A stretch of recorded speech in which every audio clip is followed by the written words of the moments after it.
నమస్తే ఫ్రెండ్స్, అందరికీ పండు మిరపకాయల పచ్చడి ఇలా చేశారంటే సంవత్సరం పాటు నిల్వ ఉంటుందండి.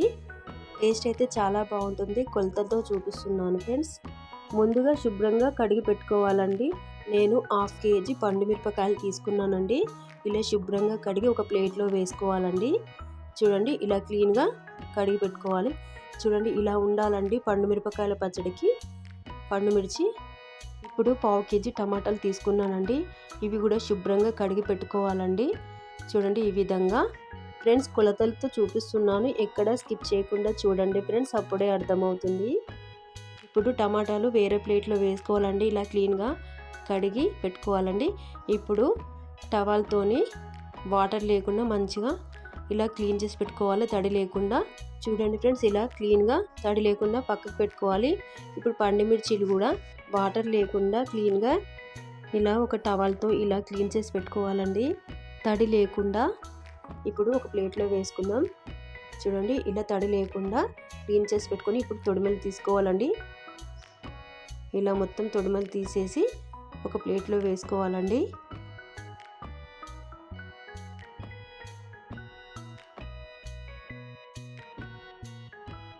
ఇప్పుడు వేరే ప్లేట్లో వేసుకుందామండి. చూడండి, ఈ విధంగా ఫ్రెండ్స్, ఈ విధంగా చట్నీ చేశారంటే పిల్లలు పెద్దలు ఇష్టంగా తింటారండి. కడుపు నిండా కమ్మగా.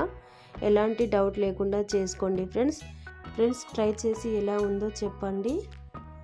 ఇలా పక్కకు పెట్టుకోవాలండి. ఇవి కూడా ఇప్పుడు స్టవ్ పైన ప్యాన్ పెట్టేసి 1 స్పూన్ మెంతులు వేసుకొని మంచిగా ఫ్రై చేయాలండి. చూడండి, ఈ విధంగా.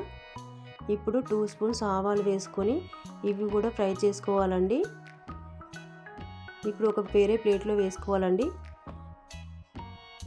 ఇప్పుడు స్టవ్ పైన ప్యాన్ పెట్టేసి 1 స్పూన్ ఆయిల్ వేసుకోవాలి.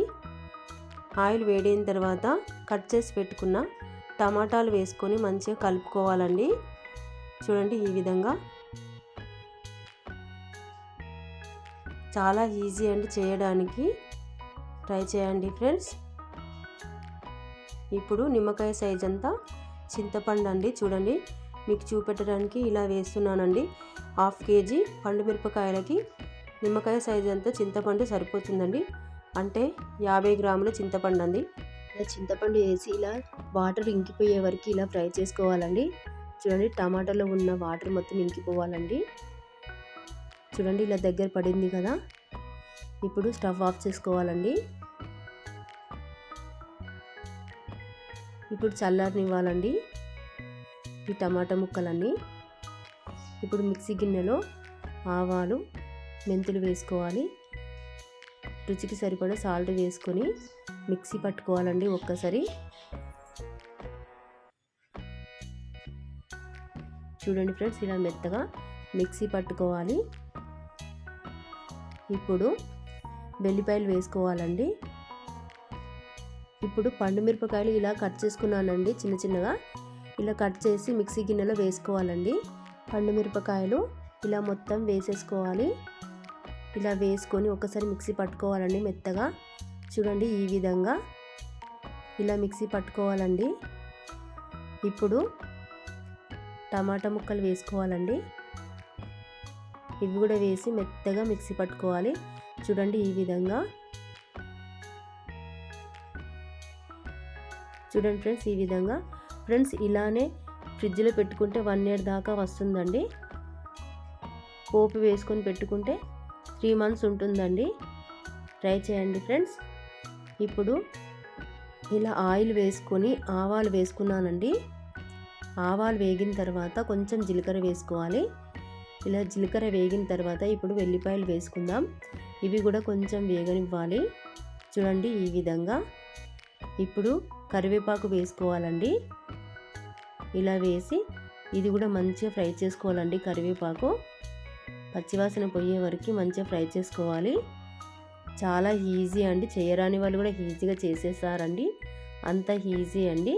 ఇప్పుడు పసుపు వేసి కలుపుకోవాలి. ఇలా చక్కగా ఫ్రై కావాలండి. చూడండి, కరివేపాకు మొత్తం మంచిగా ఫ్రై అయింది. ఇప్పుడు స్టవ్ ఆఫ్ చేసేసి ఇప్పుడు పండు మిరపకాయల పచ్చడి వేసుకోవాలండి ఆయిల్లో. ఇలా మొత్తం వేసి చక్కగా కలుపుకోవాలండి. చూడండి, చాలా ఈజీ కదండి. చూస్తుంటేనే తినాలనిపిస్తుంది కదా ఫ్రెండ్స్. ఇలా చక్కగా కలుపుకోవాలి. రెడీ అండి పండు మిరపకాయల పచ్చడి. ఫ్రెండ్స్, ఈ వీడియో మీకు నచ్చితే లైక్ చేయండి, సబ్స్క్రైబ్ చేయండి, షేర్ చేయండి. మన ఛానల్లో మంచి వీడియోస్ ఉన్నాయండి, ఈజీగా చేసుకునే వంటలు ఉన్నాయి. మీకు ఇంట్రెస్ట్ ఉంటే చూడండి ఫ్రెండ్స్. ఎలాంటి డౌట్ లేకుండా చేసుకోండి, హాయిగా కడుపు నిండా తినండి.